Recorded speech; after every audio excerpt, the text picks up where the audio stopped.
Capítulo 6 do Enfrentamento à Cura, Parte 2. Opra. Quando você diz negligência, o que quer dizer? A negligência não é traumática? Dr. Perry. Acredito que na maioria dos casos a negligência e o trauma possam ocorrer concomitantemente, mas provocam experiências biológicas muito distintas, com efeitos muito diferentes no cérebro e na criança em desenvolvimento. Algumas pessoas usaram o termo trauma complexo para tentar enquadrar negligência e maus tratos no desenvolvimento, mas acho que esse jeito de conceituar põe coisas demais na mesma caixa. Opra. Então me ajude a entender negligência. Dr. Perry. Vamos pensar na criança em desenvolvimento. Para que o potencial genético dessa criança seja expresso, ela precisa passar por uma variedade de experiências. Se essas experiências não acontecem, ou se o timing padrão ou natureza delas for anormal, as capacidades fundamentais não se desenvolvem. A negligência é mais destrutiva no começo da vida, quando o cérebro está crescendo rapidamente. Nessa fase, ela dificulta que a criança receba o estímulo necessário ao desenvolvimento normal. Provavelmente você ouviu falar dos órfãos romenos. Acredita-se que durante o regime Ceausescu, na Romênia, mais de 500 mil crianças tenham passado parte do começo da vida nos orfanatos institucionais administrados pelo Estado. Em 1989, com o fim do comunismo no país, o público e a imprensa testemunharam as horríveis condições a que essas crianças haviam sido submetidas. Era comum haver de 40 a 60 bebês ou crianças pequenas em um único cômodo grande, cada um no próprio berço o dia todo, com apenas uma ou duas cuidadoras circulando entre eles, fazendo jornadas de 12 horas. As crianças sofreram privações, desnutrição, abuso e mais. Mesmo depois de resgatadas dessas instituições, cresceram com uma série de déficits. Algumas tinham QIs baixos, outras não conseguiam andar, a maioria desenvolveu problemas graves na formação e manutenção de relacionamentos. Trabalhei com muitas crianças vindas desses orfanatos. Em geral, quanto mais tempo a criança passou neles, mais tempo de privação e mais sérios os problemas. Ironicamente, em algumas instituições superlotadas, crianças que tiveram que compartilhar berços acabaram se saindo melhor. Hoje, os órfãos romenos são adultos. Para a maioria, os problemas persistem. Enquanto grupo, eles têm uma probabilidade muito maior de estar desempregados, ter problemas de saúde físicos e mentais e dificuldades nos relacionamentos. Casos similares, isolados, aconteceram nos Estados Unidos. Nosso grupo médico trabalhou com muitas crianças e jovens que vieram de contextos extremamente negligentes. Essas crianças crescem subsocializadas, não aprendem a usar o banheiro, não sabem manusear talheres, suas habilidades de linguagem são mínimas.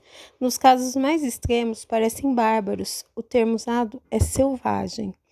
Você, na verdade, mostrou o histórico de uma dessas crianças, Dani, a menina na janela, no The Oprah Winfrey Show. Ela ficou trancada e foi profundamente negligenciada nos primeiros 6 anos de vida, com resultados trágicos. Por sorte, foi resgatada e adotada. Sua jornada de cura foi dolorosamente lenta, mas constante. Oprah. Quando ela foi recebida em um lar amoroso, começou a melhorar, mas não deixou de enfrentar dificuldades com a comunicação e as interações sociais. Dr. Perry. Continua difícil para ela até hoje. Acontecem muitas coisas importantes no cérebro e no desenvolvimento de uma criança nos primeiros 6 anos de vida. E se as redes neurais principais não recebem as experiências corretas nas horas certas, algumas capacidades essenciais não se desenvolvem normalmente. Ainda temos muito a aprender sobre isso e sabemos que outros fatores, como problemas na gestação ou trauma de nascimento, podem estar envolvidos em casos extremos, como o de Dani. Mas assim como no caso dos órfãos romenos, quanto mais tempo a pessoa passa em um ambiente que não favorece o desenvolvimento, mais difícil será sua recuperação. Oprah. Mas esses exemplos, como o de Dani, são muito incomuns. 6 anos é um período muito longo. O que acontece se for apenas um ano? E se for apenas com uma babá específica? E se você deixa um adolescente de castigo trancado no quarto durante um mês? Isso é negligência? Dr. Perry. Deixar um adolescente de castigo não é negligência, porque sistemas fundamentais no cérebro já estão desenvolvidos.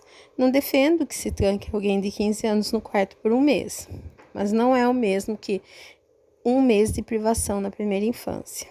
Mas os assuntos que você levanta são importantes, e exatamente como no trauma, várias questões essenciais podem nos ajudar a avaliar se uma situação é negligência e, se for, qual o tamanho do impacto.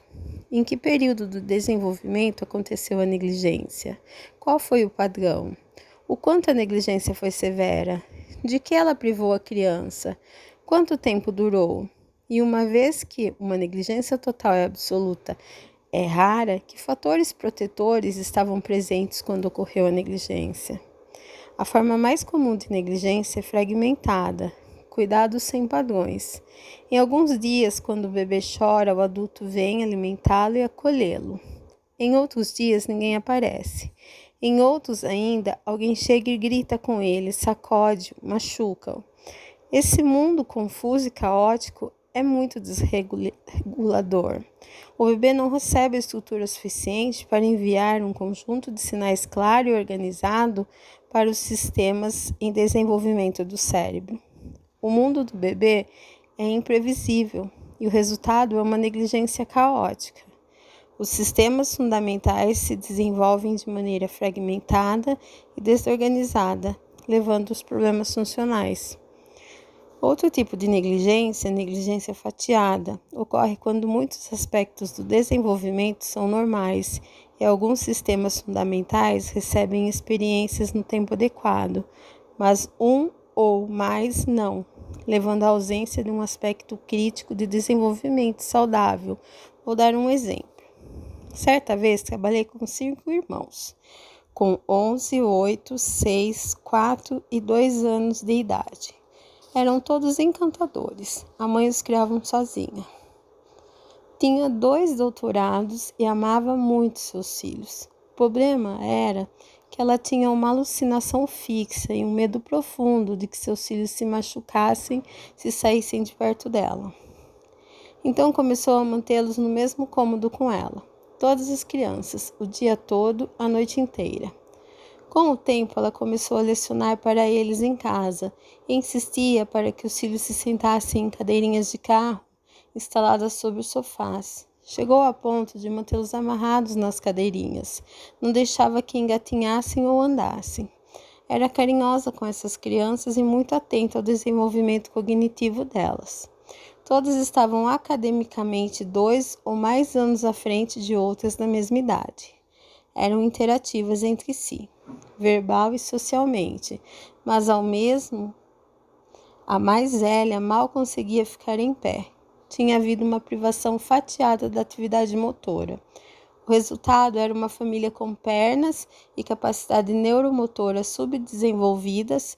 Esse é um exemplo extremo de negligência fatiada. Mas existem muitos outros em que um importante campo de desenvolvimento é relativamente ignorado ou subestimulado, inclusive do desenvolvimento emocional. Oprah. Existem diversas maneiras de se negligenciar uma criança. Vi algumas crescerem negligenciadas porque não eram consideradas da casa. Fantasmas emocionais como James, Dr. Perry. Sim, trabalhei com muitas crianças negligenciadas emocionalmente. Filhas de pais muito ricos que optaram por terceirizar a parentalidade, mas fizeram isso de uma maneira que ignorava o desenvolvimento.